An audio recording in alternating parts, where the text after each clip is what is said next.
aqueles que vão dizer que elas são decisivas para o pleito eleitoral, que inclusive ajudam os indecisos a escolher um lado.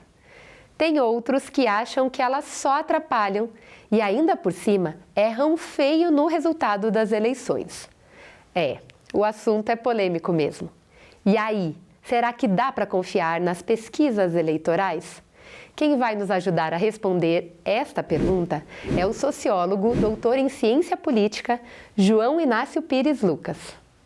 As pesquisas eleitorais, elas são confiáveis, mas também depende de como elas são elaboradas, né? E eu diria assim que muitas vezes as pessoas elas dizem que nunca foram entrevistadas, como que 600 pessoas, 2.000 pessoas podem falar por populações de milhares e milhões, né? Então é importante, né, começarmos discutindo sobre a elaboração das pesquisas, né? Como qualquer pesquisa, como qualquer espécie de estudo, investigação, né, podem ter os bons e podem ter aqueles que não são tão confiáveis. Então nós vamos depender sempre, né, de protocolos científicos, no sentido, né, de duas palavrinhas assim que as pessoas também conhecem. Como é elaborada a amostra e a pesquisa eleitoral, ela é uma pesquisa que dificilmente será um censo, ou seja, como o IBGE faz com toda a população. Então o delineamento, né, a formação, a seleção de uma amostra é um protocolo fundamental para a confiabilidade da pesquisa. Temos, né, então, o uso da estatística, né, e nós temos diferentes formas de delinearmos, diferentes formas de realizarmos a amostra. As amostras científicas, elas não dependem só da quantidade, e nós temos cálculos para a verificação de quantas entrevistas devem ser feitas, né? Levando em consideração também aquelas palavrinhas que todo mundo já ouviu falar, o erro amostral, o intervalo de confiança. Né? E as pesquisas em geral, elas precisam ter assim, erros amostrais baixos, até para poderem ter algum tipo de assertiva, e também elas precisam ser confiáveis do ponto de vista de um intervalo. Mais ou menos como se nós fôssemos fazer a pesquisa 100 vezes, em 99 delas ou em 95, elas ficariam dentro do erro amostral. E como é que a gente sabe disso? Então nós colocamos essas informações todas junto com o tamanho de toda a população, no caso dos eleitores, e tiramos uma amostra, né? Eu diria assim que em linhas gerais, para errarmos apenas em 2%, para mais ou para menos, com 95% de confiança, ou seja, se nós fizéssemos 100 vezes as pesquisas, em 95 delas nós estaríamos dentro do erro amostral, nós precisaríamos em torno de 2.000 entrevistas. Agora, nós podemos fazer as 2.000 entrevistas apenas em um único local, num bairro, nós podemos fazer essas 2.000 entrevistas, né, de uma maneira que a pesquisa ela não seja confiável. Por isso nós temos o segundo elemento, que é a realização da amostra, a aplicação das entrevistas. E também, né, hoje em dia, muitas vezes as pessoas elas entram em contato com pesquisas que são feitas, por exemplo, pelo telefone.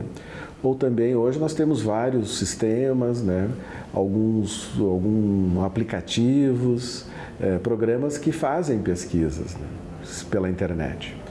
Né? Ou seja, a pesquisa eleitoral é a pesquisa que ela pode ser feita nessas outras plataformas, pode, mas em termos da representatividade do eleitorado, nós precisamos fazer, as pesquisas mais confiáveis são aquelas feitas face a face, com a figura de um entrevistador, uma prancheta, um crachá, né, se identificando para o entrevistado. E no caso, né, pessoal, a realização da amostra, ela também pode ser feita de diferentes maneiras. Nós podemos ir para a frente de um supermercado, dentro de um shopping, nós podemos ir a uma praça movimentada do centro da cidade, podemos fazer mais num bairro, menos no outro, e isso também é fundamental, ou seja, a garantia da representatividade também é com a realização da amostra feita em diferentes locais, no sentido de que possamos, até quase de maneira aleatória, selecionar os entrevistados.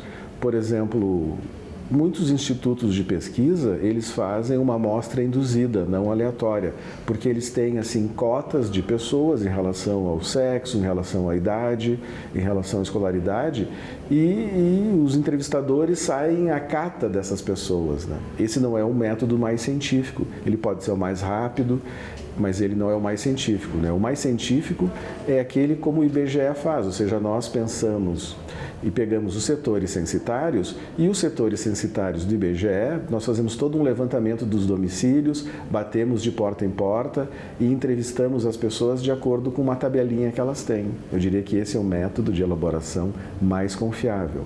Ele é mais caro, ele é mais demorado, por isso que nós temos diferentes tipos de pesquisa. Nós temos aquelas pesquisas eleitorais que são 100% ou quase 100% confiáveis, 99% confiáveis, mas elas são mais caras e mais demoradas. Aquelas pesquisas que costumam aparecer mais frequentemente são as pesquisas com menos grau de confiabilidade, não só pelo tamanho da amostra, mas como é realizada a amostra. E depois, obviamente, é importante que esses dados sejam bem armazenados, digitados, e a análise estatística também seja feita com programas específicos, né? As pesquisas são confiáveis? São, desde que sigam esses protocolos da elaboração da amostra, da aplicação e depois do armazenamento e análise dos dados.